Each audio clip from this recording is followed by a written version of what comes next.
Networks don't talk about it. Government can't tax it. But sports betting is a $200 billion a year business. That's a major U.S. Supreme Court ruling that could open the door for legalized sports betting all across the country. The Supreme Court is giving the green light for states to determine on their own whether they want to legalize sports gambling. Tell Donahue his next pick is good for 20 grand, but I need him to guarantee a win, okay? I need a lock. He's not that fucking good. No, Tommy, he has to. All right, he has to, or else they're going to kill me. Do you realize this, Tommy? They're going to fucking kill me.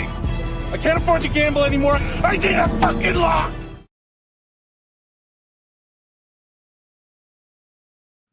Here we go. Welcome in. He needs a lock. Let's get the man a lock. Welcome in. It's Lock Talk, episode 9. It is September 28th when you're hearing this. Welcome in. Another phenomenal weekend ahead of us. We got football here with my boy Joey over at Lock Talk. Joe, how we doing today? Good, man. It's Dame time. It is Dame time for those of you that don't know. If you haven't heard, I don't know how you didn't hear.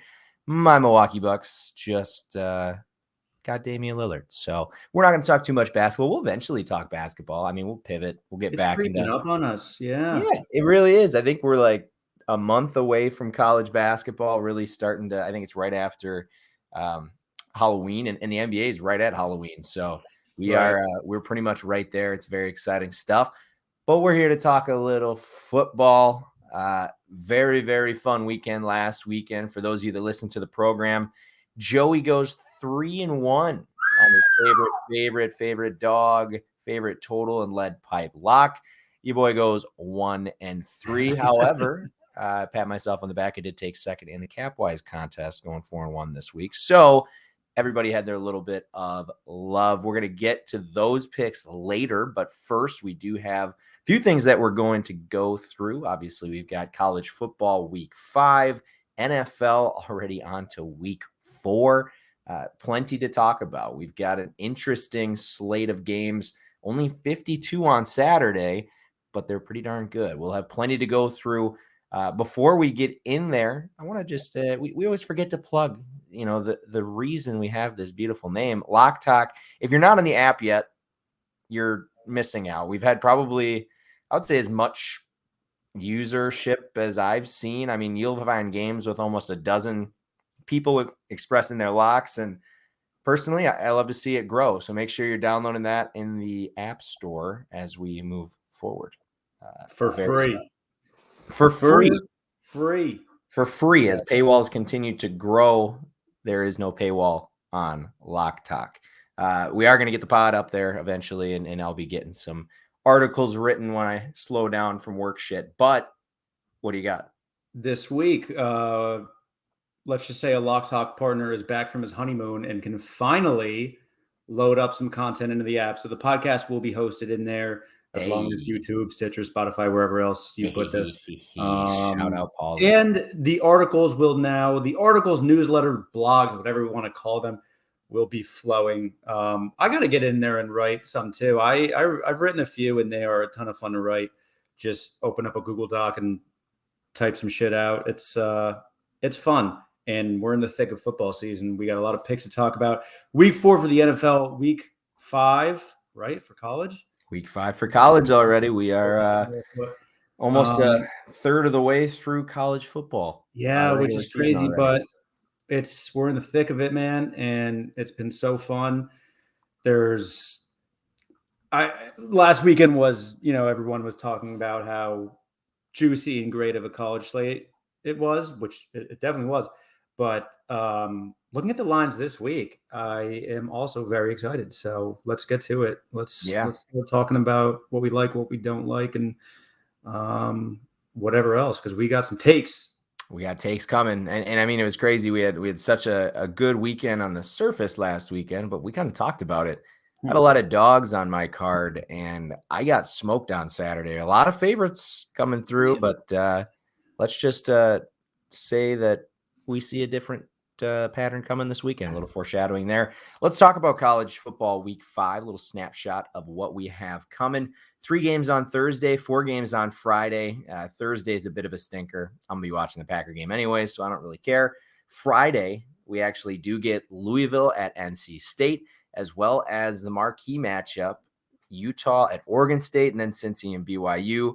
It's going to be a pretty fun Friday night there, Joey. I've got to say, it's about as good of a weekday slate as we've had pretty much ever. Yeah. I was going to wait to shout out the Pac-12, but I got to say, man, Pac-12 football gets shit on a lot, and us too have shit on them. Oh, yeah. Between Washington State, Oregon State, Utah, obviously Colorado, USC, throw UCLA in there. It's a really good conference. Parity is high. And it's fun this year. Yeah. And of course, it's the last one. Of all course. this fun just for it to end. I think the Big Ten, looking at the Big Ten going forward, I think there were 6 out of the top 9 teams are future Big Ten teams. So the Big Ten absorbs some of the top side of that, which will be interesting moving forward. But yeah, Friday night we get a pretty good one. Saturday, only 52 games on the slate. Little bit of a smaller slate, but still plenty of games to get through. Before we jump into some of the games on Saturday, I want to talk about a game on Friday night that has caught my eye a little bit. It is going to be played in Corvallis. Utah is catching 3.5 on the road here. Oregon State, 44.5 point total rather. Joey, I love the Utes. Yeah. I think the Utes are in a terrific spot. Oregon State, they technically lost by 3 as a 3-point favorite last week. However, this game was 35-14 going into the fourth quarter. They had garbage touchdown time. DJ Uiagalelei, he was 17 of 34, 198 yards, a touchdown and a pick. Not great. He was 14 of 30 with 2 picks a week prior. Cam Rising, he's been kind of splitting time with Nathan Johnson. We're going to see him only get healthier. I don't know how Oregon State wins this game. Utah's defense too. Let's talk about Utah's defense. Less than 10 points per game, and they've played Florida, Baylor, UCLA. They've done it. This is a very good Utah team, whether a healthy Cam Rising or not. I think they went outright, but Joey, this is a very, very likable line for me. Oh yeah, for a lot of people, I think too. The plus 3.5 is going to jump out. Yeah, this should be a really exciting Friday game. I don't remember the last time there was a Friday game this exciting. I feel like we both watched a little bit. Not last Friday. Both these teams, you get Purdue and whoever else off our TVs on a Friday.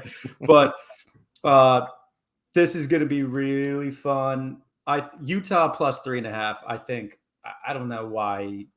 I can't be talked into taking anything other than that. So I agree. It's to me, the defense. Utah's coach said, and he's been there a long time, he's never had a defense like this. This group can keep them, and Oregon State's not going to be a team that's going to fly around the field offensively. I just talked about DJ. DJ had a really good opening weekend. He then played a D1 AA school and then has had 2 stinkers back to back. So to me, Utah plus 3.5 is the play. I locked that in already on Tuesday night.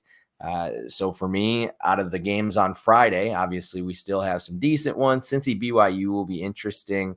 Louisville, I think, is laying 3 against NC State. I'm watching that line. I do like Louisville a lot. If anyone's listened to this at all, they all know that I love fading Brennan Armstrong from NC State, ex-Virginia product. It's, to me, a very exciting Friday night schedule. I am pumped. I am going to sit my ass on the couch, and I got a buddy stopping by with some medicinals. Should be a very fun evening for me. So very fun on Friday. Any of those other Friday matchups that you really want to touch on? No, I do think Cincinnati BYU is pretty interesting, and that's 10:15. Yeah, it's our late night game, so it'll be a good one for people that don't got to do shit on Saturday. You'll be watching that one at the bar. So that's true. Utah, Oregon State, though, that's the big one. I'm probably going to look to tease it right now. Tease Utah and maybe tease that thing up near 10 with a tease. Yeah, that's wild. But I do love the value on Utah. As you said, that defense, they looked good with and without Rising. So right now I like it. We're 2 days away from Friday, so we'll see how much it moves. But Yeah, should be a fun Friday. Yeah, Friday is definitely going to be fun. Now we're looking at Saturday. We've talked about them every week. They finally caught their comeuppance. The Colorado Buffs get embarrassed. Now you get to welcome in the USC Trojans. 21.5-point favorites, probably well-deserved, although they are at home. 73.5-point total is one that caught my eye. Joey, I kind of like the under here. You're telling me USC is going to run, and get 70-plus points on their own? Colorado couldn't score last week. Yeah. I don't know, man. It's high even for college, but it's there. I still think both these teams are damn good. I didn't even know Colorado fell out. I didn't even know Colorado slipped that much out of the rankings. So, damn, they were waiting. I won't look at the total as much. Minus 21.5 USC. I'll think about that some more, but Oregon made that look pretty damn easy last week, and that spread was right there. I think it even closed at 22. There was a lot of late money coming in there. Yep. So, but who knows? Colorado coming off that loss, I think they'll be a lot more competitive. Maybe they will keep it close. So we'll see. Yeah, absolutely. I agree. It's funny. We'll see. Oh, that's a noon game. That's the big noon. So this is the, I think, third, fourth weekend in a row that we're getting Colorado in the big noon slot. So yeah, it would have been, this will be 3 out of their 4 games. Yeah. TC, that's right. TCU and Nebraska, I think, were noon. Yep. And then obviously Oregon's, well, no, last week wasn't noon either. So that's 3 out of 5. Sorry. Regardless, 3:30 or 4. This game deserves to be buried in the 11 o'clock slot. Yeah, it's going to be ugly. I did put in the notes here. How many isolated Caleb Williams, Shedeur Sanders comparison graphics do we get? I'm setting the line at 4.5. Mm-hmm. It's going to be, we'll see. It's hard to get back on the hype train for anything Colorado related after watching last week. So let's just move it along.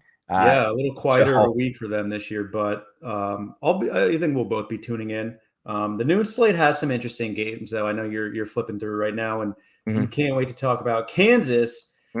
But Penn State Northwestern, Penn State's going to cover and hit their team total over. What is their team total? Let me see if I can get it up right now. I couldn't get it up. Team props. Okay. I couldn't. I'm going to write that one down. What's the spread? It's 28, right? 27. Team total is not up yet. What's the total? 46. Oh my God! I don't think Northwestern's putting up more than 6 points in this game. This is an interesting one. I think Penn State wins this game. We'll call it 35-6. 35-6. 35-6. It'd be a nice weekend in Evanston. But here's a game that caught my eye. I want to hear what your take is here. Clemson minus 6.5 at Syracuse. Q's typically plays them pretty closely, I feel like. I think last year that number was around the same, and I think I took Q's +7. I am so happy you brought this up. Yeah, Joey. That Clemson Florida State game, man, that was a good game. Clemson obviously shot the bed. Now they're going into Syracuse, who's an all right team, it seems like, this year. Carrier Dome, Q's getting what, 6.5? Yeah, so you took the words what your take is right out of my mouth.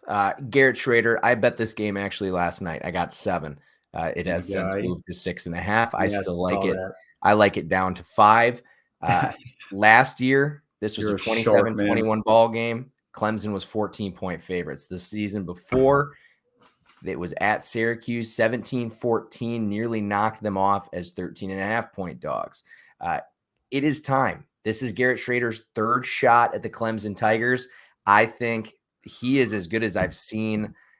There's a lot of good quarterback play out there. the kid is absolutely dynamic. I'm looking at they don't have his rushing props up yet. They've got him at 226.5 passing yards. I like that going over. I also like one thing in that one, anytime touchdown score, -130. Garrett Schrader is the kind of quarterback that is going to take over an offense inside the red zone. And he's also somebody that probably isn't as athletic as he thinks he is, but it's for better or for worse because he does do a great job running the Syracuse offense. In this Syracuse team, it was Mel Tucker's team for a while. They were up like this. They kind of took a dip. I think they're back on the rise. They're 4-0. I watched what they did to Purdue earlier in the season. They pushed last week against Army. I love Syracuse this week. 7 points, 6.5 points, 5 points. I love them. I might end up sprinkling them outright. And again, like you said, they're playing this one in the Carrier Dome. Last time this was in the Carrier Dome, 17-14. They probably should have won that game. They did control the most part. Very, very pumped. Very excited that you brought that one up. Oh my God. If O'Kane didn't just convince any of the listeners to take Syracuse, man, I don't know. I'm convinced myself. I liked it. I love it. I absolutely love it. And talking about tease, if you want to tease something out. Money line? Yeah, I think so. Money line right now is about 200, 210. So yeah, you could probably get 250 on Bet Openly if you wanted to. It's I mean, this is all this storm is brewing. Clemson is like right on the cusp. If they lose to Syracuse, it's gonna be chaos because you're looking at that was Florida State's damn good, obviously, but that was right. Quite the collapse. But this is chaos. You lose to Clemson, or sorry, you lose to Syracuse. Clemson is 0-3 in the ACC. I don't know the last time that they were 0-3. Probably was not in the last 2 decades. Yeah, this is huge. Syracuse is going to be up for it. I'm actually surprised. I don't know where is. Do we know where game day is this week? I think it's Duke. LS. It's Duke. They're doing they're doing Notre Dame again. I think I saw that. That's your squad, though. Right? I know. Well, they let me down, so we'll get to them in a little bit. We'll get to that in a little bit because that's one of the more exciting games of the weekend. We definitely will. I think it's in. I think it's in Durham. Yeah. Wow. So big for Durham. Yeah. When was the last time they were in Durham for a football college game day? There's an Aflac trivia question for you. It's a good trivia question. We should do that. We should implement like a trivia question. We should. Show. Yeah. Going through the noon slate, Florida, Kentucky. That's not. I love that one. I'm actually keeping an eye on that game. I lean Kentucky. Everyone knows why I don't care for Florida. I try not to bet with my heart, but I also look at the fact that Florida has, to me, not been super impressive. I mean, you get the win against ranked, which I'm just realizing now. But I haven't really watched much of them. I don't think I've really tuned in outside of the opener against Utah. And Graham Mertz looked that good. So he came back. I will say he came back. He had a really big win against Tennessee. But I look at last week. So Florida played Charlotte at home last week, beat them 22-7. Charlotte is a D1 AA school, I believe. I'm forgetting about. I'm glad you brought up the Tennessee game because that was a good win. That was a very good win, and that's why Florida sitting at 3-1 still has a ranking is because. But we've seen that Tennessee isn't that good. I mean, Tennessee is just not Tennessee what they were last year. Yeah. So I mean, how much can you read into that? And another thing that people forget about. It's crazy what Jalen High can do to a football team, right? If only the Giants threw to him. It's crazy. That is a story for a few minutes because I also am very upset because I thought we had a fantasy diamond there. I don't think we do. Not yet, but soon. But enough. One thing with Kentucky, people forget Devin Leary, the most tenured quarterback in college football right now, plays for Kentucky, and he's 4-0. Kentucky knocked off Vanderbilt 45-28, covered spread. Knocked off Akron 35-3, covered the spread, didn't cover against Eastern Kentucky, and smacked up Ball State. So, I mean, they've taken care of business. Last year, this was a 10-point win for Kentucky on the road. I like Kentucky. They've won 2 years in a row already. I do think I'm going to talk myself in, probably laying nothing. I'm going to probably just take the money line. It's about -120. It smells like a Bet Openly matchup for your boy. Ooh. So yeah, I do like that one as well. That's another game that I will be having my eyes on there in the noon slate. All right. Nice. Well, I'll circle back to this at like 11 a.m. on Saturday in case I want to maybe take something in that game.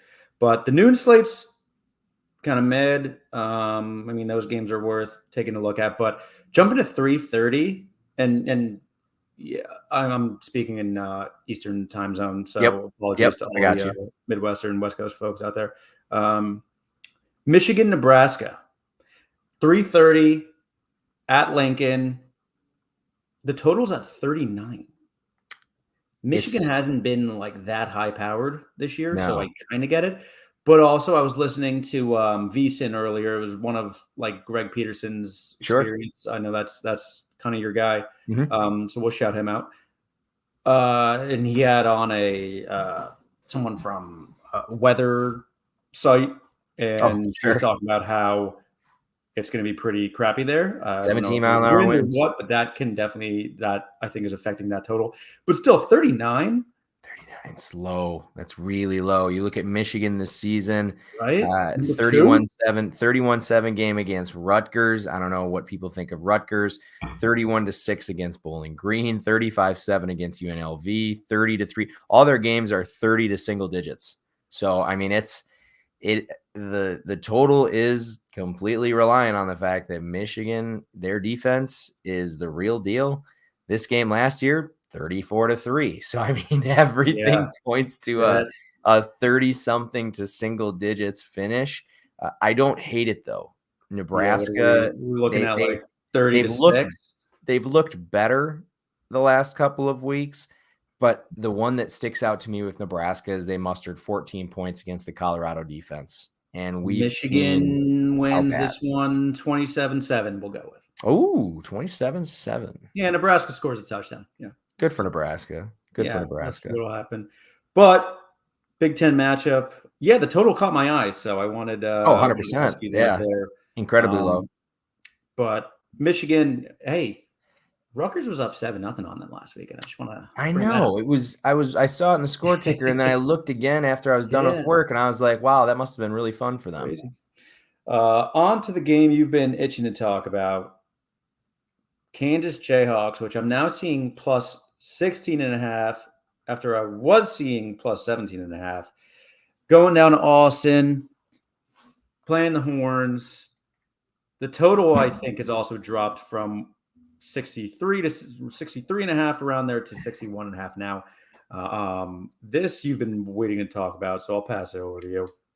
Yeah, this one here, probably out of everything this weekend, I get it. Texas has been good, but the problem with Texas, and you look at Texas over the years, and shout out to Andy Staples. Who was I listening to today? Hold on, let me make sure But really, the crux of it was Texas has always gotten up for Andy Staples. Texas has always gotten up for the good teams. It's the Kansases of the world. This team knocked them off in double overtime 2 years ago. It was kind of Kansas's back moment, and now they've built themselves to a 4-0 football team. They come in with Jalen Daniels, who I think is the most underrated quarterback in the country. I love it. I grabbed 17 points last night. I mean, it's so crazy that Kansas, who has done everything right, you look at their season. They brought in BYU, who had just knocked off Arkansas, an SEC team on the road. They were laying 9, and they covered. They beat them by 11. They didn't do great against Nevada. They covered against Illinois, and then you had an early game against Missouri State.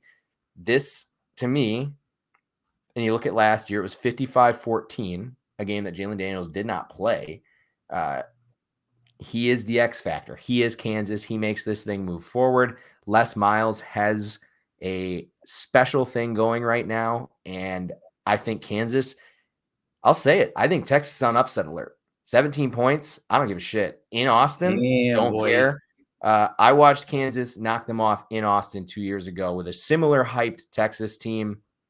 I'm not all about it. Texas, to me, you beat Baylor 38-6. That was a good win at Baylor. We've seen Baylor now lose to multiple teams.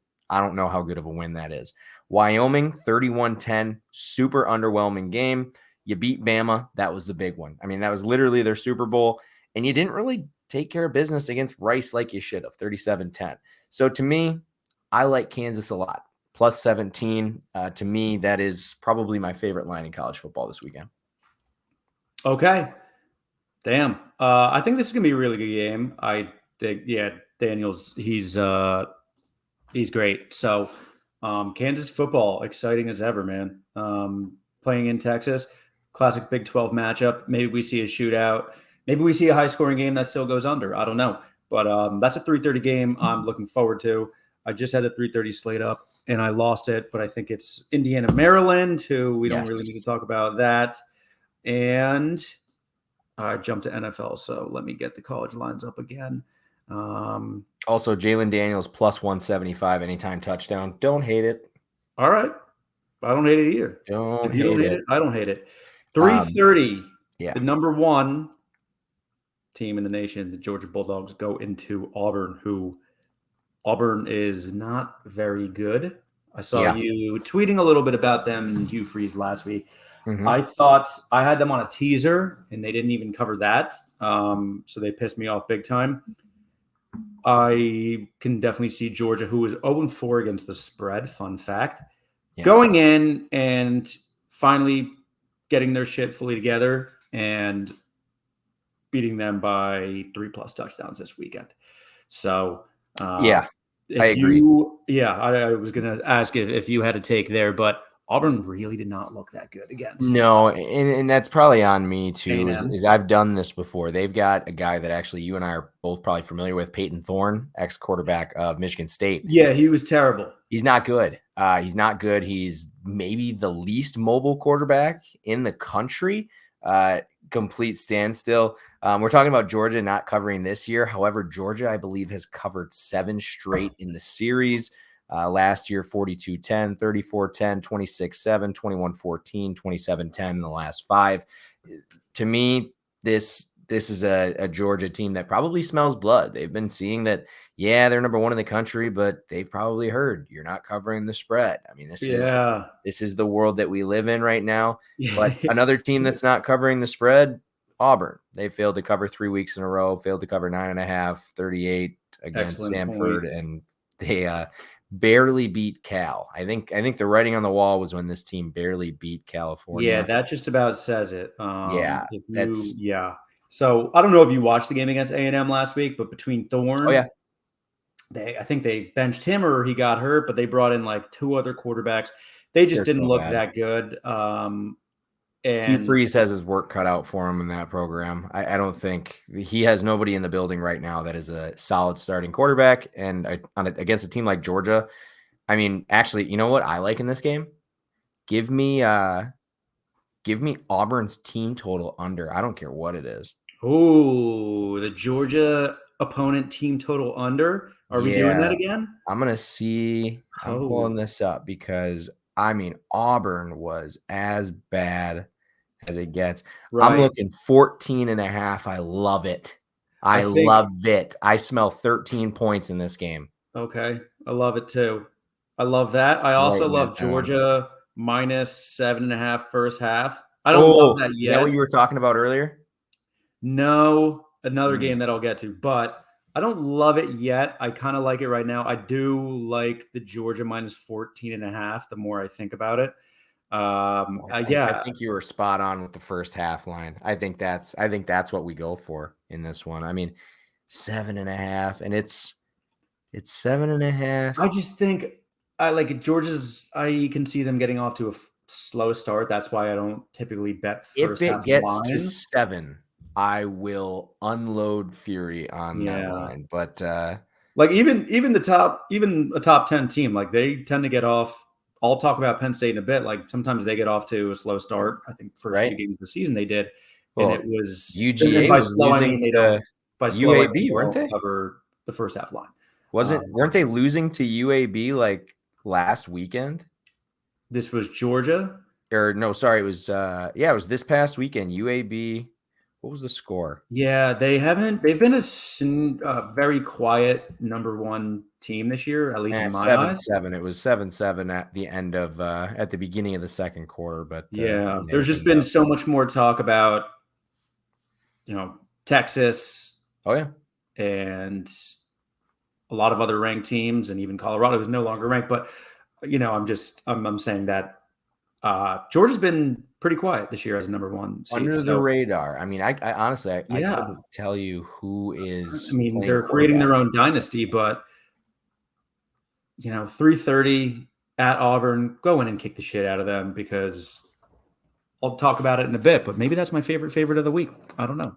I don't hate it. I don't hate it. Looking at other 3:30 slates, 3:00. Not a whole lot else. I mean, Houston, Texas Tech, not really that great of a matchup. Looking Boise and Memphis. Let's move on to 5:00. At 5:00, we're getting a pretty darn good matchup in the SEC. 13 LSU on the road at Ole Miss, coming off the pretty kind of embarrassing loss to Alabama. It is currently LSU laying 2.5, and looks like it is probably inching towards 3, judging on the minus 113 currently. I think this one, I don't have a lean.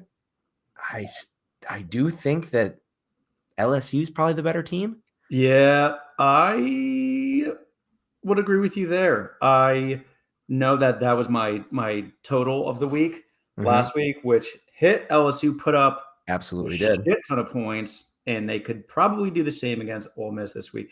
I just from a watching fan perspective, this is a really exciting game and arguably the best one of the weekend. So I'm leaning LSU right now, but Ole Miss coming off the loss, I mean, it's a good spot for them too, especially at home. Plus 2.5 right now, plus 120 on the money line I'm seeing.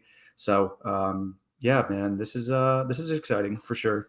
Also worth noting, LSU embarrassed these guys last year in the Bayou. It was 45-20 in a game where they were only favored by 1. So most of that Ole Miss team is back. So definitely going to be thinking about that one for a little extra motivation as well. For sure, But definitely. 67.5 points. That's a lot of points. Ole Miss coming off a game where 34 against Bama total should be very interesting. We've also seen that team score 70. So For it's sure. For sure. it's gonna be interesting I to got a see question what for you. I haven't been looking at schedules much since we started recording tonight, but are you a big look ahead? How much do you factor that in? So in college, I think college is so week by week because you can't afford to lose a game. And now I think that might change with the expansion of the playoff. So I do think look aheads in the NFL is probably something I take.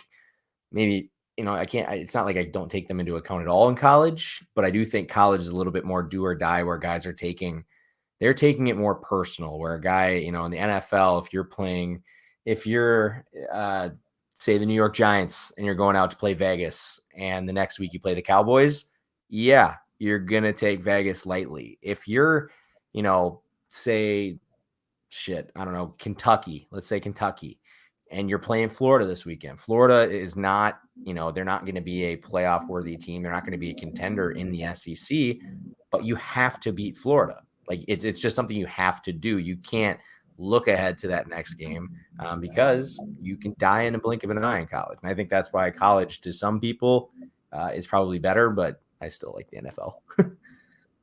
Yeah, I mean, I love them both. We both love them both. But that popped in my head. So I was like, let me ask you, because I know a lot of people. Are you looking at either of these schedules in particular? I looked up LSU's. I mean, they have Mizzou next week, who is decent. They're playing at Missouri, but it's not typically look ahead as, a huge matchup. Right. LSU yeah. And Ole Miss, they're playing. I mean, both these teams get Auburn in a couple of games, Arkansas. I mean, yeah, there's not a huge look ahead spot. I mean, LSU. Yeah. LSU gets I like Ole Miss coming off a loss, though. They're home. I do think Ole Miss has the motivation. There's no doubt in my mind Ole Miss has the motivation, whether it be the blowout last year, coming from home. Again, a must win if you want to stay at least in the hunt for the SEC East, because that's the other thing. You lose to Bama, but it's not over by any means. I mean, Bama can lose 2 games. It would not, I don't think anybody would be super surprised. Actually, I was just going to look at who Bama actually plays on the other side, because Bama is a team that I don't know. So you look at Bama. They are minus 14.5 at Mississippi State. That's a 9 p.m. game. A&M, Arkansas, Tennessee, LSU.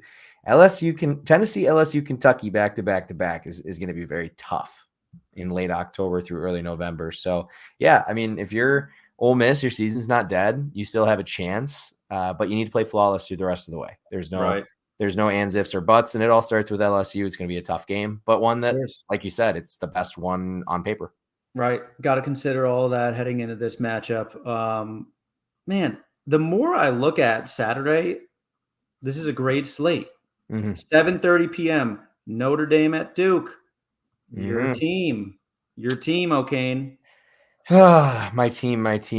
Yeah, they let me down. I didn't get a chance to actually. I was dumb. I thought last week I timed out. We went to a movie on Saturday night. I thought I timed that out perfectly, and of course, I missed the end of the Notre Dame Ohio State game, but I had a chance to watch it back on Saturday night. Very disappointing. For those of you that follow me on Twitter, I doubled down, took Notre Dame money line. It didn't work, and they pushed the +3, so it's not like I won any money there. It was kind of the catalyst of my entire day, going down the shitter.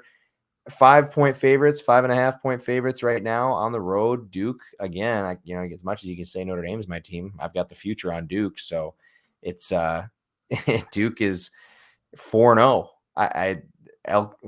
They've done such a good job. And it really, this is the culmination for them, because you get Florida State in a few weeks at Florida State. I don't think that's a winnable game for them on the road. This is your winnable home game. The rest of them are kind of meh matchups. This is Duke's Super Bowl. I don't feel comfortable laying the points with Notre Dame. I am on the record saying that this is a terrific parlay piece if you want to take a team. I think Notre Dame is the better of these two, but I don't feel, you lost me. Yeah, we lost you. Oh boy. But no, Notre Dame, I mean, as I get this back, they need to win as well. And Notre Dame, for as little of a margin of error as the SEC teams have, I would say Notre Dame has even less of a margin for error, because they need to win every game, and they don't have a conference championship to win. Yeah, I think Notre Dame wins. I don't love the spread. I don't love the 5.5 right now, especially being at Duke. I mean, is Duke that tough of a place to play when it comes to football? I don't think so. Not that I've seen before. I think it'll still, being in North Carolina, I think there will be a lot of Notre Dame fans there. They do travel. They do get loud. Yeah, I'll look into it some more. I think Notre Dame wins. So if you're talking about parlaying the money line, I don't hate that. Bouncing around, South Carolina, Tennessee, another decent game at 7:30 Saturday night. Gamecocks are +12.5. Shout out Sim Harmon from Cut. I have no read on that game. I don't know if you want to talk about that, or Michigan State at Iowa, which is gross, or West Virginia at TCU, or any of these. But, I kind of like South Carolina on the road at Tennessee. Yeah, they beat the Volunteers and Joe Milton. They beat the Joe Milton Volunteers 63-38 last year. And Tennessee, I remember that. Yeah, shit. They're pretty underwhelming, to say the least, so far. SC, they did knock off Mississippi State, covered. I mean, they hung around. They only lost to Georgia by 10. I think SC, if you're looking for yet another double-digit underdog, 12.5 points, if you're a Spencer Rattler believer, which I don't think I am not, but I wouldn't put myself in that camp. But SEC under the lights, man. I think Spencer Rattler can rip Morgan Wallen's heart out that night under the neon lights, man. Yeah, it's gonna be interesting. I like, honestly, it's a number that I'm gonna watch. If it creeps, I'm actually gonna set a little alarm. If it creeps above 13 or at 13, I'm gonna take it. And honestly, if we get down to Saturday, I don't hate 12.5. I'm gonna write that one down. I don't hate it right now. I don't know what the current state of South Carolina's team in terms of injuries and how their schedules looked, but they still have Rattler. I'm not much of a believer in him, but he can surprise here and there, as you and I have seen. Mhm. And you know me, it could be a good tease piece. South Carolina Could be a good tease definitely, piece. you can tease that thing almost out. Teasing them in Iowa, both 7:30. Love it. Interesting. Love it. Let's talk Iowa. 12.5-point favorites against a very, very, very bad Michigan State team who is now, I believe, officially coachless, right? I have no idea. I think Mel's gone officially. I don't know. He's officially gone today. I don't know, but the last 2 weeks, 41-7, coming off a 31-9 blowout loss, a shutout blowout loss at Beaver Stadium. It's a get right spot for Iowa. Yeah. Oh, that Iowa South Carolina teaser, or maybe an Iowa Tennessee teaser. I don't know. We have like 3 days until Saturday. So Iowa won this game. So they haven't faced each other since 2020. Iowa won that game 49-7. I know you can't really read into something that far back, but you look at Michigan State the last 2 weeks, Maryland and Washington, which Washington, great team. Maryland, not much. Combined score of 72 to, what is that, 16? Not great. You lose as 7.5-point favorites and get smoked. I think you're right. I think Iowa has that's another one I'm going to keep an eye on. Iowa has a really good get right spot here against, again, a really, really bad and kind of, for sure, as much as we thought Northwestern was kind of reeling. This is worse. I think it is. I think it is. I was going back home too. Like, let's just go with the numbers here. Okay. Iowa minus 12.5. The total is disgusting at 36.5. Iowa wins this game 21-6. 21-6 smells right. Michigan State can't score. Back-to-back weekends getting held under 10 against two not defensive juggernauts. Oh, yeah. 24-6. I'll give Iowa another field goal. Fuck it. There you go. Sure. Well, they have to remember they got to keep close to 25. Their offensive coordinator, Kirk Ferentz' son, has to average 25 points per game to keep his job. So, exactly. I'll give them 24. Yeah, we'll call that. He'll keep the offense out there. Definitely.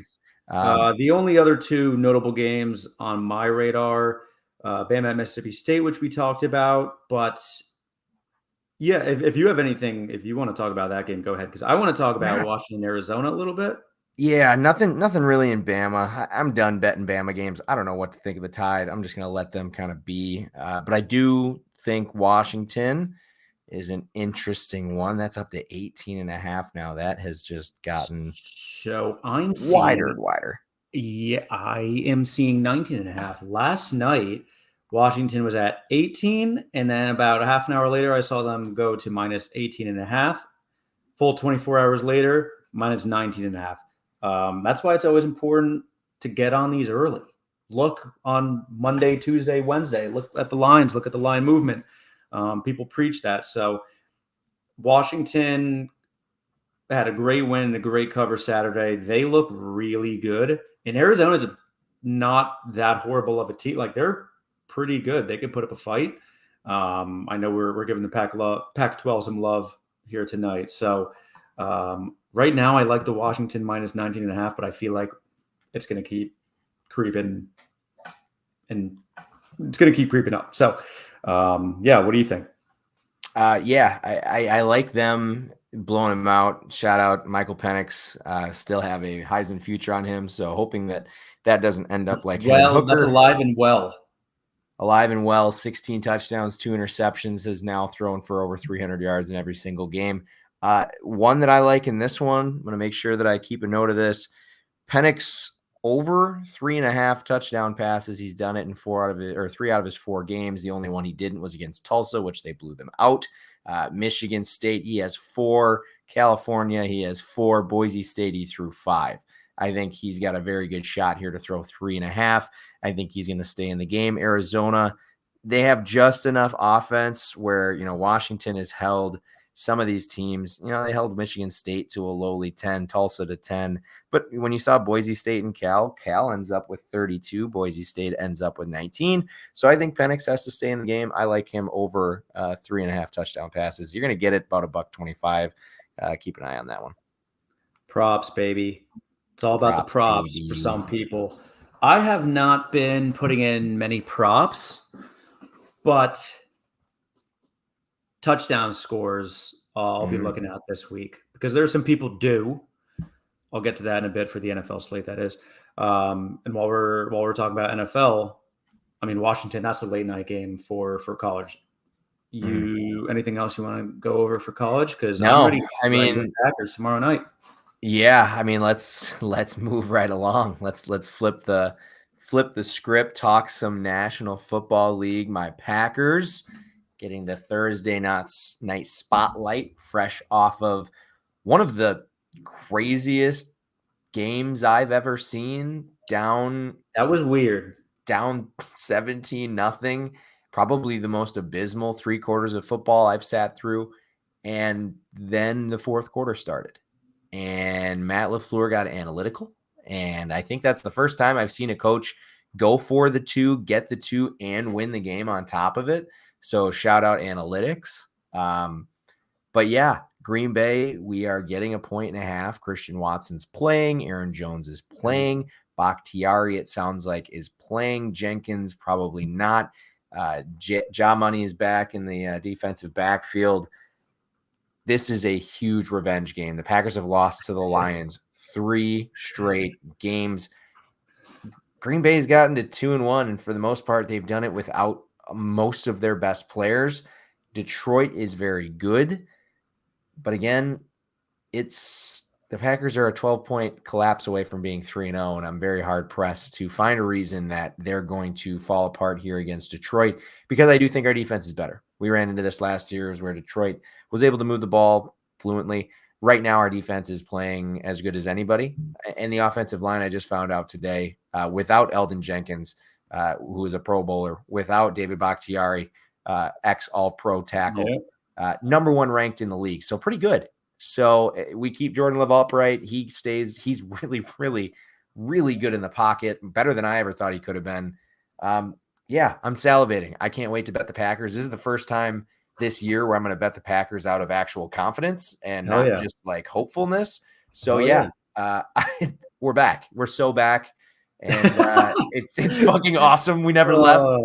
We went 8-9 one year and took a year off, and yeah, we're back. I'm very excited. Seeing how happy you are talking about the O-line it's something I don't know. I'm unfamiliar with that. Being a Giants fan, it's crazy. We went through 2 decades of bad O-line play through most of Favre's career and the whole beginning of Rodgers' career. It just eventually worked itself out. Shout out Royce Newman, who is, I believe, one of the lowest graded PFF offensive linemen in the league, and still somehow is retaining his starting position for us. And we still have the number 1 rated line, even with him. So there you go, man. They're doing with it backed up against the wall. But total in that one's 45.5. I actually don't hate that total either. As much as I do love the Packer defense, it's one of those games that could get out of hand. It's Lambeau. It's going to be really, really nice out. And the Lions are good offensively. I'm a little worried about Jahmyr Gibbs. I saw what Bijan Robinson was able to do, and they're very similar running backs. However, they were talking about, we're going to get creative with him. Okay, you're going to hand the ball off to him 18 times for like 4 yards of carry. That's there wasn't a lot of creativity, but they handled Biz. So they did. Yeah, that's the thing. Is maybe they didn't need to get creative. Maybe they just... you got 2-2-1 teams. I mean, these are 2 teams that it is no doubt a 2-team race in the NFC North. The Bears we'll talk about, the Vikings we'll talk about. It's going to be very exciting. It's cool to have this. Right. I think week 3 is the perfect spot for this game. You had just enough to get excited. The teams kind of worked out the kinks. I don't think we're deep enough in the season where teams are super unhealthy, except for us apparently. But we're getting healthier. I'm super pumped. I think the NFL is lucky to get this as a Thursday night game, because usually Thursday nights are stinkers. This is not a stinker. This is going to be a very good game. Yeah, I agree with you. And the whole Thursday night thing, I mean, Last week was a stinker. Obviously, 2 weeks ago was all right. Week 1 was good with the Lions. And prime time, there's always discussion. I think it's totally hit or miss. I mean, I think the whole flexing thing, I know that's, I think that's a good idea how they implemented all of that. But tomorrow night, Lions, small favorite. Very small. Packers money line is plus 100 right now. It's even money. Mm-hmm. I kind of like it. I think this is a total toss-up. Huge game for both. Divisional game in Lambeau. I like what I'm seeing out of the Packers this year. This is from someone who's not a fan, so you might want to listen to me, maybe. I like what I'm seeing out of both teams. I think it's a totally even game. It's exciting too. Yeah, I want to see a good ass game tomorrow night. I don't want to watch a blowout. No, nobody wants to watch that. Yeah. You're gonna have playmakers on both sides. You're gonna have a lot of names, two very capable. That's the thing, is nobody wants to watch a bad quarterback matchup. And tomorrow you're not gonna get Patrick Mahomes versus Josh Allen, but you're also not getting Desmond Ridder versus like Jameis Winston, which is what we could have and what we will talk about a little bit later. So that's enough about Thursday night. I don't want to talk too much about the Packers, take up too much of our time, but yes. Good first game though for week 4 in the NFL. It's going to be we're all expecting a good game. So yeah, I like that. Sunday morning, I have something for everybody that does not understand what is happening. Favorite team, the Jags, playing back-to-back games in London. Wild. Wait, are they next week? Was that it? Back-to-back. Are they in Germany? Hold on. Shit. Where is this? Wembley? Yeah, this one's in Wembley. Here we go. AFC South. Got my handy dandy book. We are Jags. Oh, baby, yes. We are back-to-back games in London. Oh, shit. Yeah, they're playing. Yes, I knew I had that right. It's 9:30, so they're either in. Yeah, right? They got to be. And dude, that's next weekend. We get Jags in Buffalo at 9:30 in the morning. That's gonna be a blast. Yo, give me the Jags. They're gonna be all caught up on their sleep. I know we're a big travel podcast, so we gotta throw that out there, but that's a look ahead for us right now. Well, Jags Falcons. This could be a pretty good game. Yeah, go ahead. Before we get into it, there is one special thing about this game, and I want to get Joey's reaction to what this looks like. Oh man. For those of you that have children and you want to ingratiate them into the game of football, the NFL is giving you an option to watch this game a little different than what we've seen before. And I'm going to let the NFL just take it away. Joey, see what you think of this one. This is what we get to see on Sunday morning if you watch the game on an alternate broadcast. To infinity and beyond. The first Toy Story Fun Day Football is coming to Disney Plus and ESPN Plus. It's the NFL like you've never seen it before. Coming in Week 4. The Falcons and Jaguars matchup live from London will also be in Andy's room as both teams transform into the world of Pixar's Toy Story. Oh, it's a very real game, but Toy Story themed. Every run, pass, and score, live and unpredictable. Plus, a special halftime show featuring Duke Kaboom performing an incredible motorcycle jump. Buzz, Woody, and all their friends at Disney, Pixar, ESPN, and the NFL invite you to watch Toy Story Fun Day Football between the Falcons and Jaguars, Sunday, October 1st at 9:30 a.m. Eastern on Disney Plus and ESPN Plus. Wow. I mean, that they're going to have literally live action. Somehow they're going to have like computer generated live action football. It's going to be cool. It's either going to be awesome or it's going to be the biggest disaster ever. And I'm kind of hoping for the latter. Man, shit. Live from Andy's room. That's some crazy shit has happened in that room. Where we all grew up. Yeah. I wonder if the Claw is going to make an appearance or not. The Claw, but either way, in Andy's room, fucking nightmares back in the day. We talk betting more, but from a fantasy perspective, in Andy's room, Wembley Stadium, wherever the fuck they're playing, Trevor Lawrence needs to step his shit up. T-Law needs to do something. Do something, man. They're 3-point favorites. I hyped them up in the offseason. There was a lot of hype around them. In year 2, Doug Peterson, Trevor Lawrence, year 3, they got Ridley, all these pieces, and they have looked very uninspiring. So this is the week that the Jags win, and they look good doing so. This is also the week that Drake London scores anytime touchdown scored because his last name is London. Mm-hmm. And this is the week that Kyle Pitts continues to not do anything. So, hey, I think he had like 6 catches, 8 catches last week, but for like I think he got some more involvement, but the hype around that guy a few years ago was crazy. So he was the number 8 pick as a tight end. The jokes on Twitter/X are always pretty funny though. So they go deep. But yeah, talking about the Jags, I'm not going to have anything in the game for me. I am invested in the future that I've got over 10.5 wins. Hitting a bit of a snag last week. I can tell you, I did not have a loss to Houston on my prediction. But Jacksonville has a chance here. Atlanta, Buffalo, Indy, New Orleans, and Pittsburgh leading into their bye week.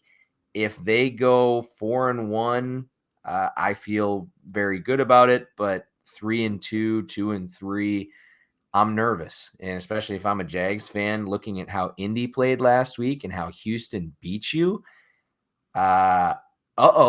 is probably what's coming into mind right away. But yeah, to me, 3-point favorites probably is about right. Atlanta. Yep. I don't trust Atlanta. I don't trust Desmond Ridder. I think he's not good. He's not good.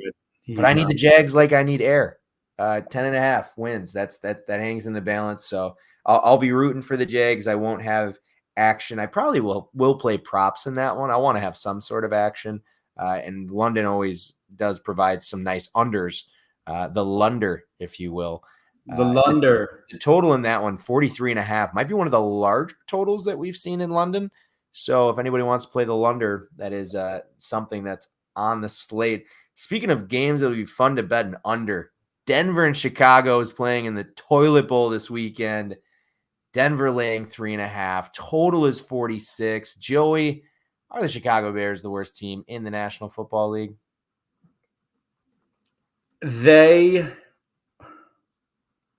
I think they are. Denver's really bad too. They are. I don't know. I don't know who the worst is. I don't know who the tank for Caleb Williams is, who's leading the tank right now. But since you brought it up, O'Kane, both these teams, this is the Toilet Bowl, and this is probably going under. Both teams are 0-3. I saw some stat. I wish I can get it up to shout out whoever tweeted it out earlier. When teams that are 0-3 meet in week 4, the underdog is like 70+% against the spread. Chicago's plus 3.5. I love Chicago here. It sounds so crazy to say that they're so terrible, but so is Denver. Denver has not improved much at all under Sean Payton. Sean Payton keeps running his mouth and pissing everybody off. How is Denver going to react to getting blown out by 70? Are they going to pick their shit up? I don't think so. I mean, this is in my eyes, this is like maybe Denver wins this 20-17. That hook is big. That 3.5. That hook is big. If you're gonna bet Chicago, you better get the hook, because this does smell like a 16-13.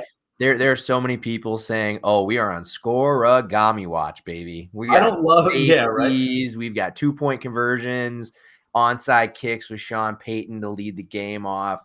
One thing I've got like 11-9. Denver. Oh yeah, we can 100%. I feel like that would be a Scorigami. So 100%. I don't love the Bears at all. I don't think anyone does, unless you're from Chicago.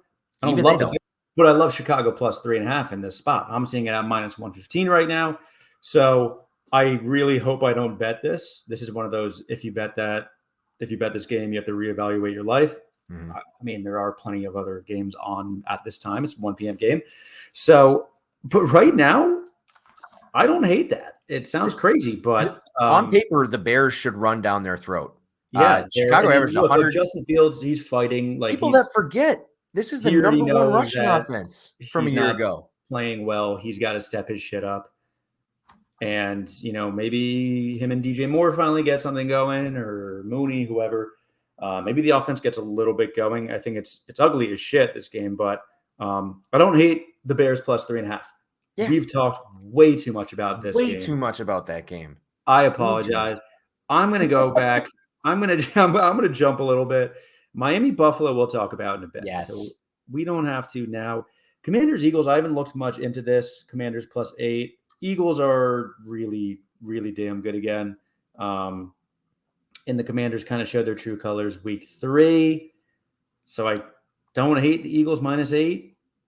I will say Commanders 11.5 point dogs last year, stole one in Philly 32-21. That they did. They gave Philly their first loss. I think it was week 9, I want to say. Yep. I predicted it before the game, but I didn't tweet it. I didn't record it. But that's just a humble brag. To me, it felt like, for being a divisional game, I get it, but 8.5 seemed really tight. Yeah. I think Philly, you're a tease guy. You can tease Philly inside of a field goal here with a 6-point teaser, and I don't hate that.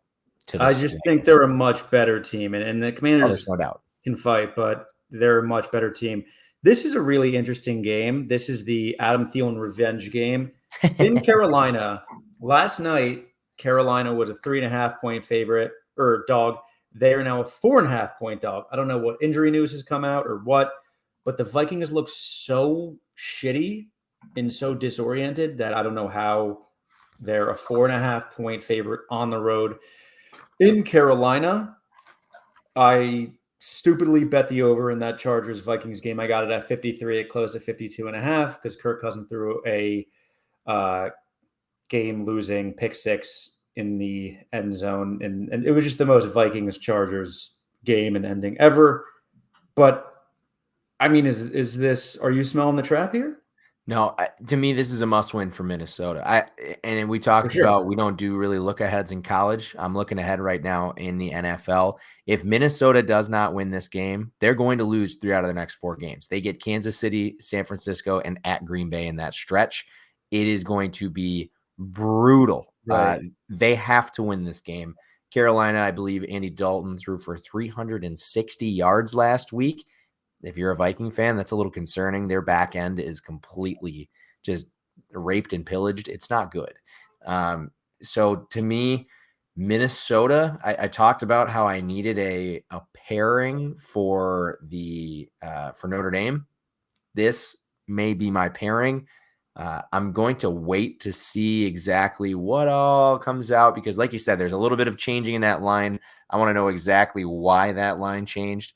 But to me, Minnesota, this is as much of a must win. I mean, you lost your must win as a 0-3 team last week or 0-2 team last week. Now you're 0-3, and I'm going to keep must winning you until you win one. So yeah, Minnesota, it's a shit show. They don't look good, and they have a good team too. So I don't really know what's going on, but it's interesting. I've been looking at that line.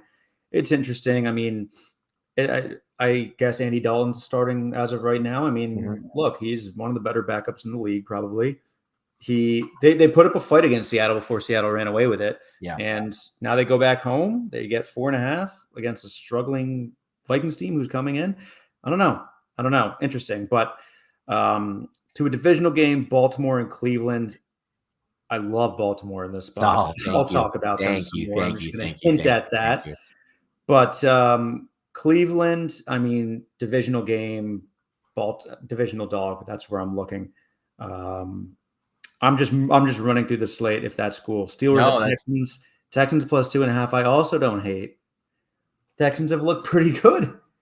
This was shout out to Jen on Twitter. He's got a buddy that they do maps games. Oh, and so this was their map game of the week, Pittsburgh and Houston. So what makes the map look? He basically has a whiteboard sitting up, and they draw out exactly what teams are like. So just for an example, so when I look at Pittsburgh, let me pull this up here. It'll be easier to explain. So Pittsburgh goes from so at home against Cleveland, travel to Vegas, and travel to Houston.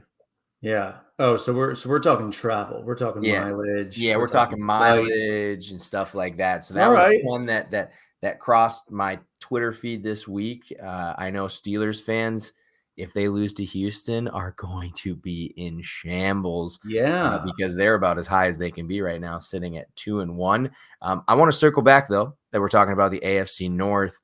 We kind of glanced over the Baltimore matchup. Before we get to that one, I want to mention one more noon game before we jump to the late slate. Cincinnati laying 2.5 at Tennessee. 41.5 point total. Gross. Nasty game. Oh man, that was my one loss last week. Remember, I was talking about Mike Vrabel was a dog and this and that, but Ryan Tannehill is still their quarterback. I was kind of hyping him up last week. I was saying he can get it done. He didn't get it done. He was competent against a very good Cleveland defense. Cleveland's defense, I think, is better than Cincinnati's. I think Cleveland's defense is playing really well. Cincinnati's is gutted. Cleveland's is great. Yeah, but, Cincinnati's been not too hot. Let me win Monday, see if I can't change your mind. Joe Burrow, 3-0 against Tennessee. Yeah, he's 3-0 against the spread against Tennessee. Okay. The last two were also in Tennessee. That's right. The playoff game was big. The Cincinnati Bengals are a team that I will touch on later in the program, but I love the Bengals this weekend. Yeah. Okay. I like it too.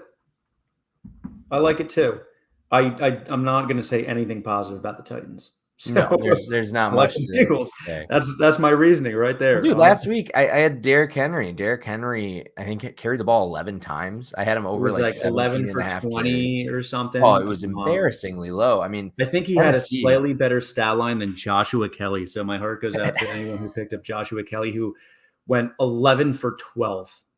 Oh, 11 for 12. Oh, I dropped his ass like a hot potato in fantasy. But no. Sounds like there AJ were probably Dillon. People who had him as an anytime touchdown score and over rushing yards, and you name it. So he ripped some hearts out.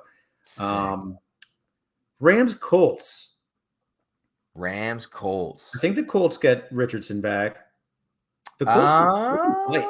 I don't think so. He's still in protocol. Okay. I think he is. As of I was looking at this last night. Rams going to Indy. Indy looks pretty decent. I mean, even without Taylor, they are running the ball with Zach Moss. Totally fine. They don't need Jonathan Taylor. They're proving to themselves that maybe paying him. Yeah, I'm not even going to talk about that right now. But Rams -1. I don't really love the Rams. I kind of like the Colts here. Colts are getting 1 point at home. They're coming off a big win against the Ravens in Baltimore. I don't really think that was a fluke. I don't think the Colts are that good, but also I think the Colts can win this one at home. So their defense looks all right. I mean, with the Rams, it all rides on Stafford. So not too into that game. Bucks Saints. Bucks are +3.5. I like that spread. I like Jameis Winston as a backup for the Saints. He knows like the system. He's, this is a battle. Credit to you for bringing this up. This is a battle of the Heismans. Heisman get the battle. Former Heisman, one of the funniest former Heisman matchups you'll ever see. And let me just talk about this. And this is not a hot take. This is not a bold prediction. I feel like most of America agrees with me. I don't want to see fucking Taysom Hill anymore. I want to see Jameis Winston in this game. Yeah. Throw betting and fantasy aside for a second, but there's nothing fun about the guy coming in. You know exactly what's going to happen. He's going to run up the middle for 2-3 yards. I don't care. Nobody else cares about it. If you're going to play him, why it's still a slot. The experiment that's happening in New Orleans, but like I'll bring in betting and fantasy. I have Olave in fantasy. And as soon as Carr went down, I thought Winston's a great backup or solid backup. Sling the ball. And they just kept bringing. I think Olave had 100 yards last week. Oh, he's off to a great start. He can't catch any touchdowns, and I've got him over 5.5 touchdowns this year. So that's awesome. Maybe that changes this week. I would another touchdown prop. anytime touchdown score you might want to take a look at, because I think I might keep writing that until he does it. And Sure. it's going to happen 1 week soon. He's so due. He's so due. So is A.J. Brown. We talked about that game a little bit. So is A.J. Brown. They're just due. That's all I'm saying. Both of those guys are. So due.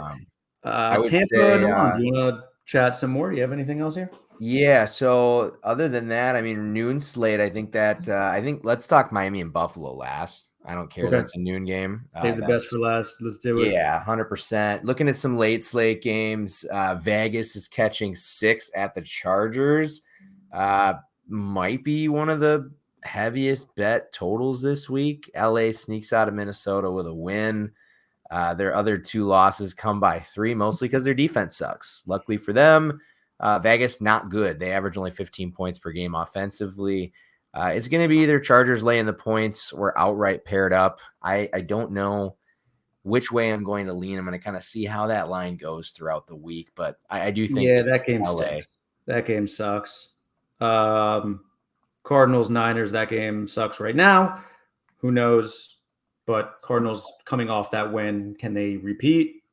They're going into San Francisco, who has a couple days extra rest. Should be interesting, but I think San Francisco, I'm not going to overthink that one. But a lot of people also said that about Dallas last week. True. Pats Dallas could be a good game. That's probably the only 425 game worth tuning into. Isn't that disappointing? Yeah. That's really disappointing. That's our best game is Dallas laying a touchdown against New England at home. The 425 slate typically stinks. I think they need to break it up. Like they need to figure it out. Why are we playing 9 games in the front and 3 games in the back? I don't know what's wrong with not doing 50-50.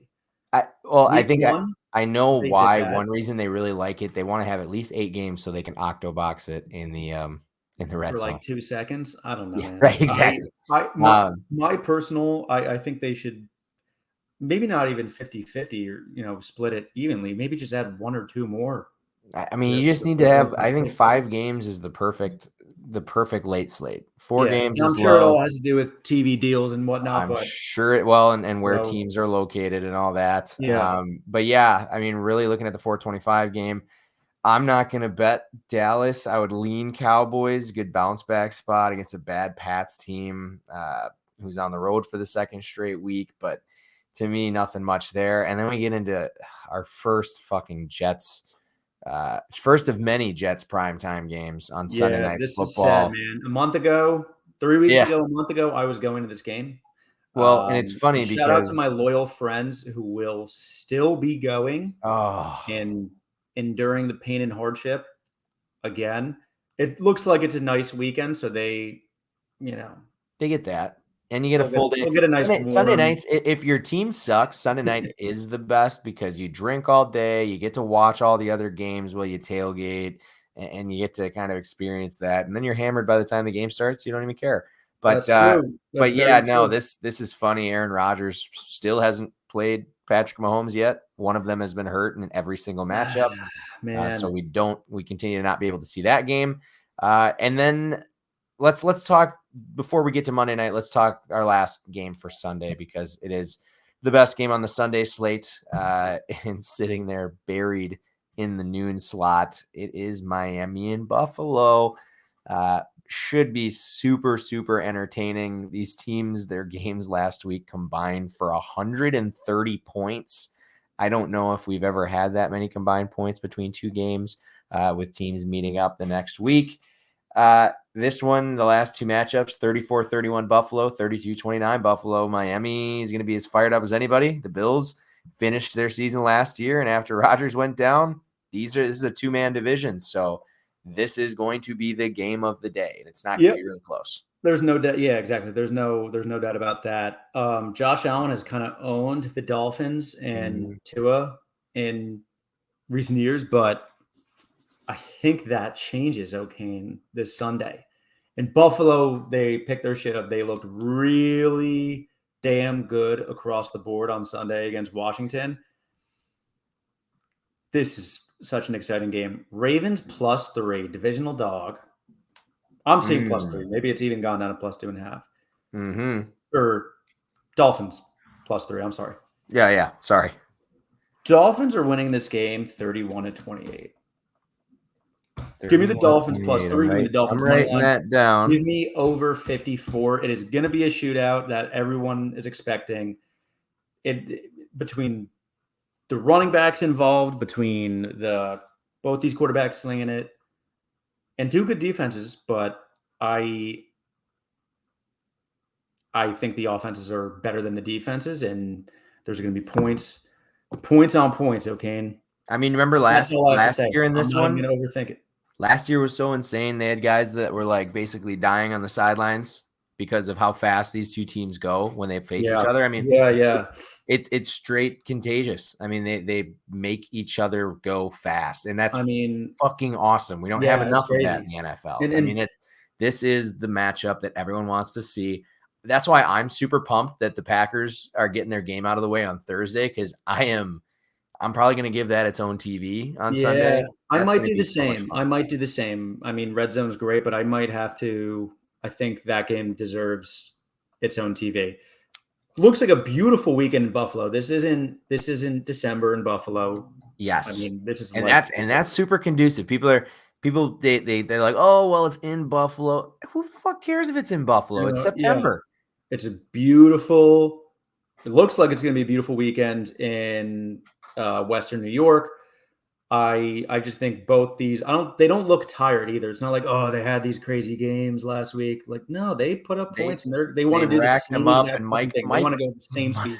Mike White played a healthy amount of snaps. I think threw for like the third or fourth most yards. Throw in that Waddle's back. I mean, oh yeah, and we didn't even talk about the fact they didn't have their second best player last week. I mean, it was insane. And shout out Tyreek Hill, going to be a future porn star. Be interesting to see how that guy. Future porn star is unguardable.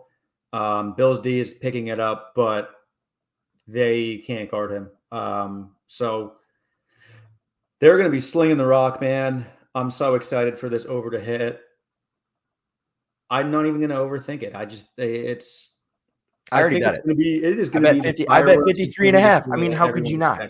How could you not bet the over in this game? You have to. If you don't have a heart, and I don't believe that you're a football fan. So, but look, we were talking about I don't have to watch anything in the noon slot. You don't have to watch anything in the noon slot or the 3:00 slot. You don't have to watch anything, my friend, until Monday night. Your boys. Yeah, I don't. You don't do that. Just Joey. I'm gonna go right in. I'm gonna go right into our FDTL. I don't even care. I do care because it is a huge. They're favored. Huge game for the Giants, man. Get to 2-2, win the fucking game. I like the Seahawks, but win the fucking game. Win the fucking game. Yeah, I win the game. Win the game. Protect DJ. Just protect him. Seattle's front seven, I don't know much about. I don't think they're that stellar. Just protect them and let DJ do his thing. Hopefully Saquon comes back. That's all I'm saying, man. Let's get into our favorite, our favorite dog, our favorite total, and let's get the lead out with the lead pipe locks from our side. Well, start it off, man. What's your favorite of the week? Yeah, I'll lead us off here. Looking at my favorite. I love the Bengals. I think the Bengals got right this week. I do think, yes, Burrow is banged up. But this is so Cincy. I talked about it. Burrow owns Tennessee. I think that you can take the Bengals. You can probably bet, I think, minus 140 or so. Anytime it gets around 3, it's minus 150. Yeah. So that's my favorite. I didn't overthink that one. I didn't have a ton of favorites that I liked this weekend. But yeah, Cincinnati for me. Who's your favorite? My favorite. I'm looking at another one right now. I'll give you. I know we're doing one overall, but I'll give you one college, one NFL. Sure. But for the I know you're going to craft something nice, a nice graphic for us. My favorite is Georgia minus 14.5. This is the week that the number one team in the nation goes in Auburn, kicks the shit out of them. They go to 1-4 against the spread. Talked about that a little bit before. I feel it in the air. Georgia's going to go in a roll. My favorite in the NFL, we didn't talk pretty much at all about this, is the Chiefs minus 9.5 at MetLife Sunday night. But for the graphic, let's and my picks, and we're going to go with Georgia minus 14.5. I don't hate Kansas City either. Do we know Zach Wilson is playing quarterback? I know they signed Trevor Siemian. I don't think he's actually going to play. But What's Trevor Siemian going to do, man? People are like, oh, it's a bit of an upgrade if you look at the numbers. Like, let's not look at the fucking numbers. yeah, man. let's not. how about I look at the fact For that two I've seen people them who like both- looking at the numbers, I hear that name and I don't need to look at any the numbers. numbers. I know I know exactly exactly who what's he going is. to happen. The Chiefs fucking roll in that game.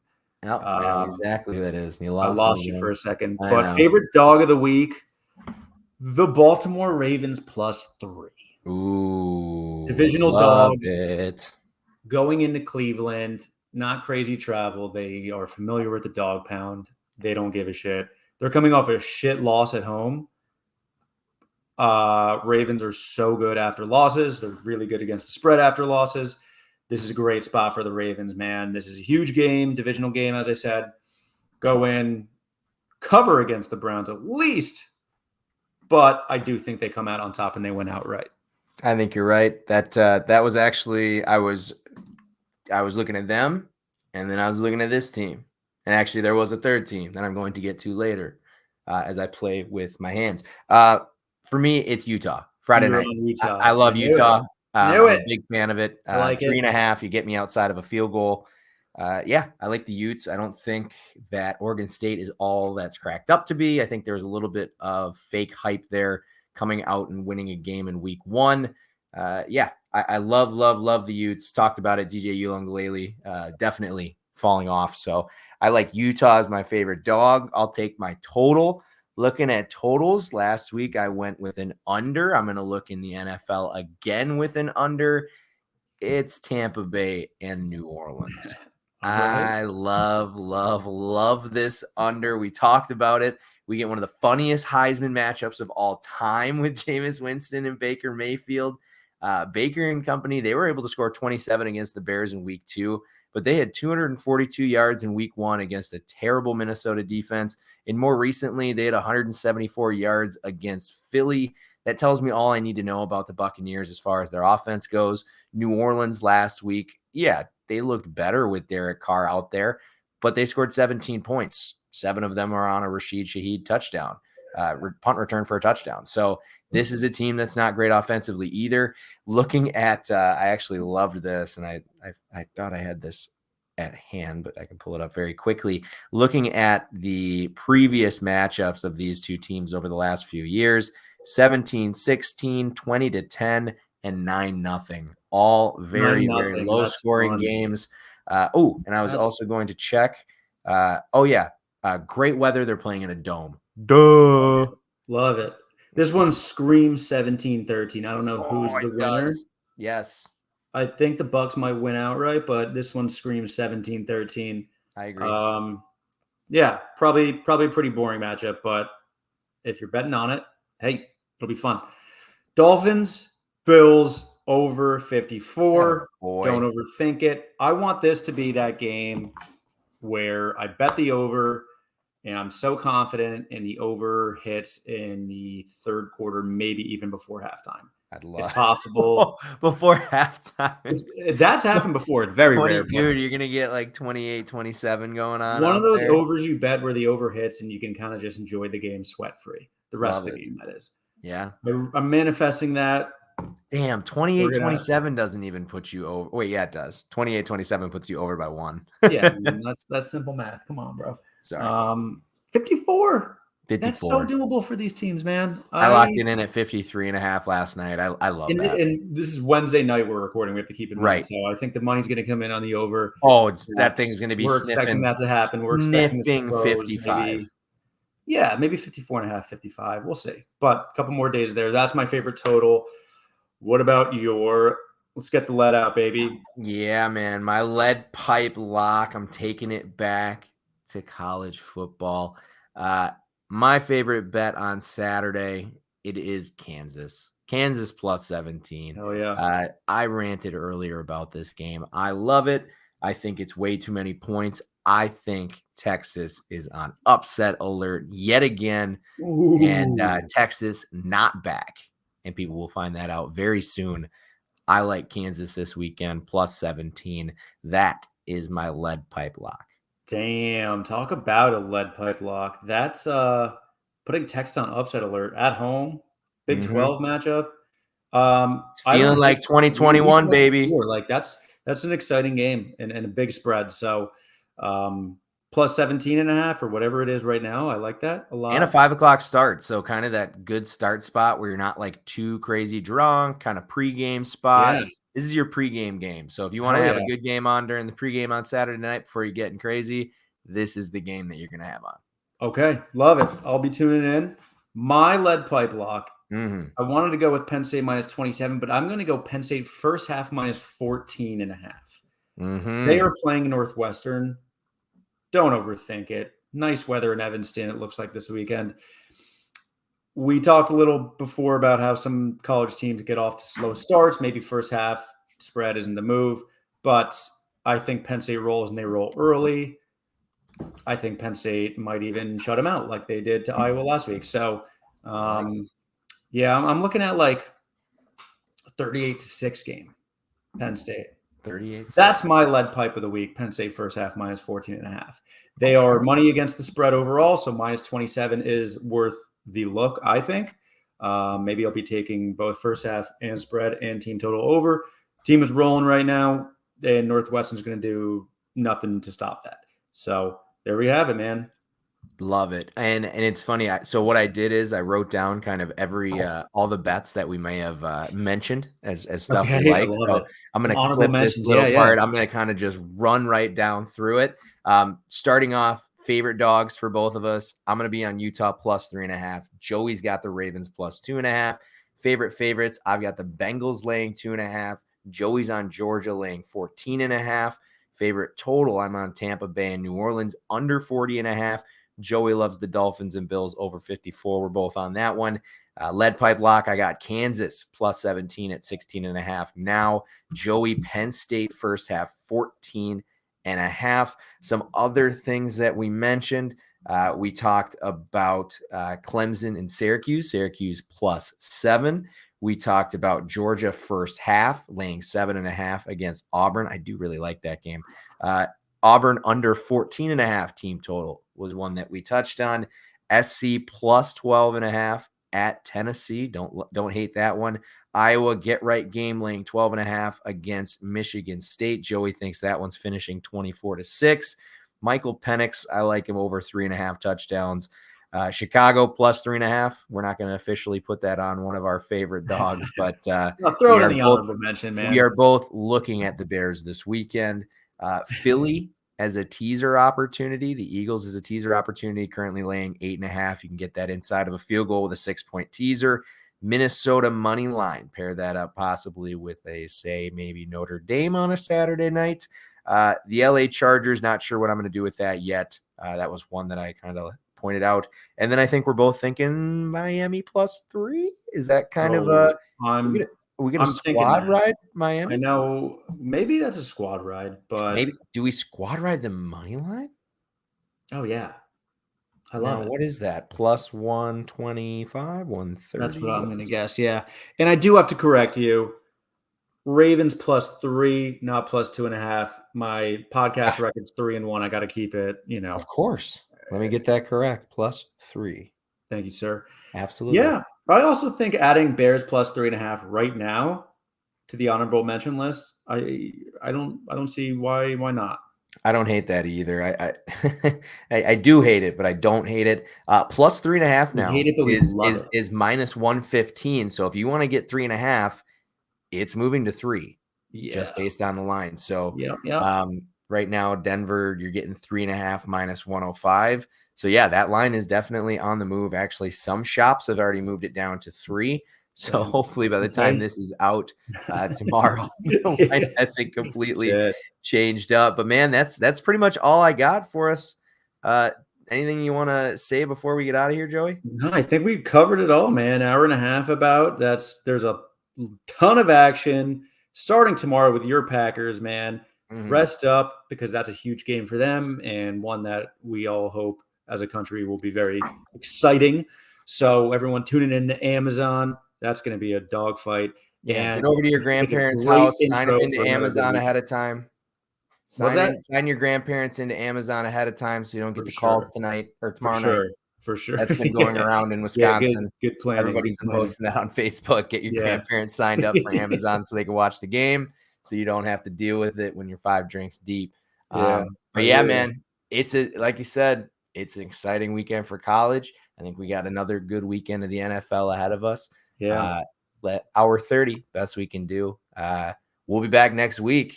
We've got more. Maybe with the other half of Lock Talk, maybe with a guest. I think we're due to start bringing it. We back. have at least one of those, if not both. So there's a little teaser for you. All right, we'll take it easy. For Joey at Lock Talk, Jake O'Kane, thank you so much for listening. Yes, sir.